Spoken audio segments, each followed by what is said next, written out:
Primeiro, que eleição e predestinação são doutrinas ou são bênçãos espirituais que Deus nos concedeu e pelas quais nós devemos agradecer, louvar e exaltar ao Senhor. Eu não creio que existam doutrinas que mais provoquem gratidão e humildade no crente do que essas. Você quer humildade, você quer ser uma pessoa humilde, estude a doutrina da eleição e da predestinação e você vai acabar no pó e na cinza, dizendo assim: Deus, por que eu? Por que eu? O Senhor poderia ter escolhido outras pessoas melhores do que eu, que serviriam melhor, que têm mais habilidades e mais capacidade. Eu não sou nada. Então, essas doutrinas, elas servem para nos colocar no devido lugar. Nós não somos nada, nada.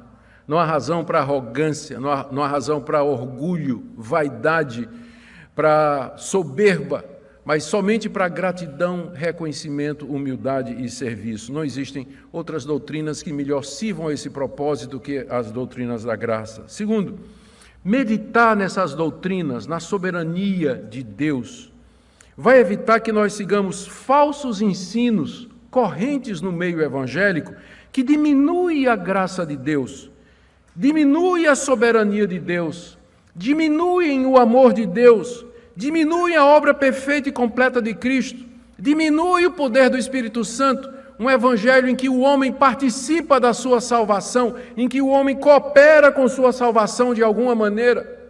Meditar na eleição e na predestinação vai nos curar dessas heresias que são tão comuns no meio das igrejas evangélicas, um falso evangelho em que o homem, ele é o seu próprio salvador no final.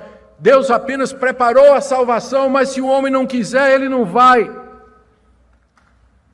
E no final vai prevalecer a vontade do homem, não de Deus. Eu não consigo conceber Deus assim. Deus resolveu salvar José e José diz: eu não quero. Não, mas eu escolhi você para a salvação. Mas eu não quero, Deus. Então tá bom, José, vai para o inferno. Mesmo que meu filho morreu por você, né? Mesmo que meu filho derramou seu sangue, mesmo que eu lhe predestinei, mesmo que eu lhe elegi, lhe escolhi diante de uma maneira, eu decretei lá de antes da eternidade que você ia ser salvo, mas você não quer, né? Eu fazer o quê? Eu não consigo, desculpem, não consigo ver Deus dessa maneira. Não consigo ver Deus dessa maneira. Mas eu vejo um Deus santo, sábio, todo-poderoso, que executa a sua vontade. Qualquer doutrina que diminua o poder, a graça, o amor e a misericórdia de Deus e faça do homem o seu próprio Salvador tem que ser rejeitado no meio evangélico. Essas doutrinas também elas nos incentivam a viver uma vida santa e reta e diante de Deus, e não o contrário. Elas nos incentivam à missão. Por que eu vou pregar o evangelho no interior de Pernambuco? Porque eu sei que Deus tem escolhidos e predestinados lá. Porque se não houvesse, nós estaríamos perdendo tempo. Porque se a decisão de salvação dependesse do homem, vocês sabem quantos se salvariam? 0. Não há um que entenda, não há ninguém que procure a Deus, diz a palavra de Deus. Todos pecaram e carecem da glória de Deus. Estão surdos, estão mortos, estão cegos. Às vezes as pessoas, quando pensam nessa doutrina da predestinação, eles pensam assim, o pessoal chegando na porta do céu, São Pedro lá com o laptop, aí a pessoa diz: pois não. Aí São Pedro diz: o que é que você deseja? Diz: eu queria entrar aqui no céu. Minutinho. Consulta lá no laptop, diz: como é seu nome? Zé da Silva. Não está aqui não. Não foi predestinado. Não, espera aí, mas eu creio em Jesus Cristo, eu quero entrar no... Sim, meu filho, mas você não foi predestinado. Você não foi predestinado. Então, você está vendo aquele lugar ali escrito inferno, pode ir para lá. Tem gente que, não é, eu sei que estou fazendo uma caricatura, mas tem gente que imagina mais ou menos assim. Mas eu vou dizer qual é o quadro real. O quadro real é a humanidade toda caminhando, cega e surda, caminhando numa única direção. Na frente deles tem um grande abismo, no fundo do qual arde o fogo eterno. As pessoas caminham para lá e Deus atrás delas dizendo: voltem! Voltem! Vocês estão caminhando para a condenação. Sabem quantas vão voltar? Nenhuma. Estão cegas e surdas. Estão caminhando sem ouvir a palavra de Deus. Voltem! Deus chama. Ninguém volta. Aí Deus pega um pelo ombro, sacode, tira a venda dos olhos e diz: acorda, veja para onde você está indo. A pessoa e volta. Essa é a verdade. Se Deus não fizer isso, ninguém se salva. Ninguém se salva. Então eu vou pregar o Evangelho no interior de Pernambuco, porque eu sei que Deus, pela pregação do Evangelho, vai tirar a venda e os tampões dos ouvidos de pecadores. E eles vão ouvir, eles vão crer. E eles virão arrependidos, crendo em Jesus Cristo. Então, longe de ser uma doutrina que inibe o fervor missionário, a doutrina da eleição e da predestinação, ela dá a base para você fazer missões. Porque Deus tem muitos escolhidos. E Deus vai chamá-los através da pregação da palavra.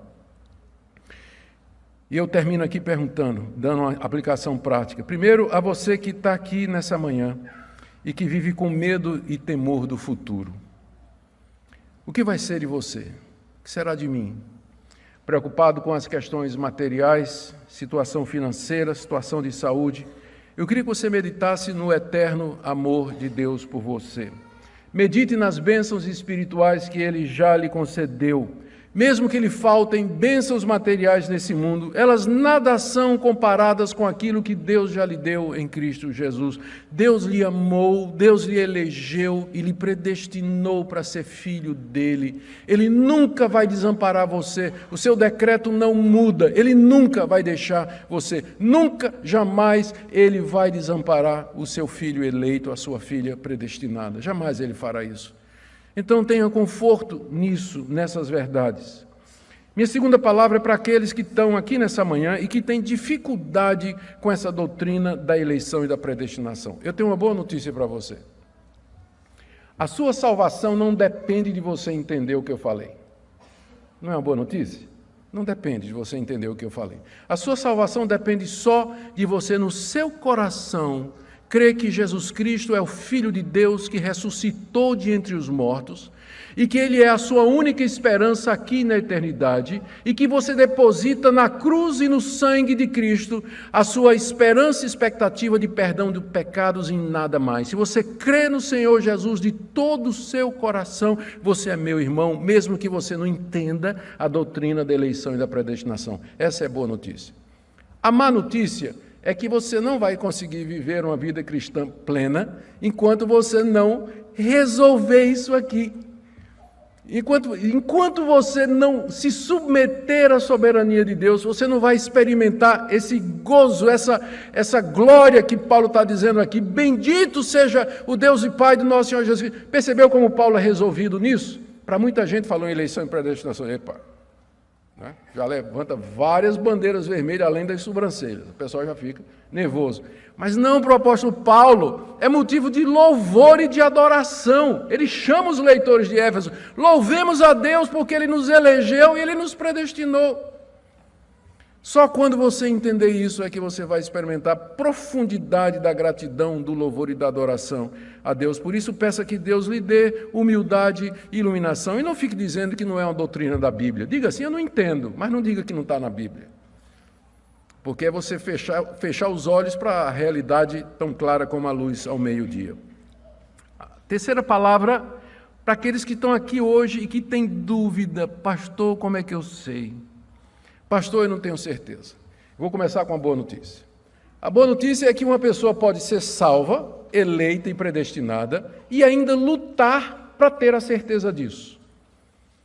A salvação, a certeza da salvação não é uma coisa que está tão ligada à fé salvadora, que todo mundo que é salvo tem essa certeza imediatamente. Às vezes o cristão, ele leva tempo e ele luta com muitas dúvidas até se assegurar de que de fato ele está salvo.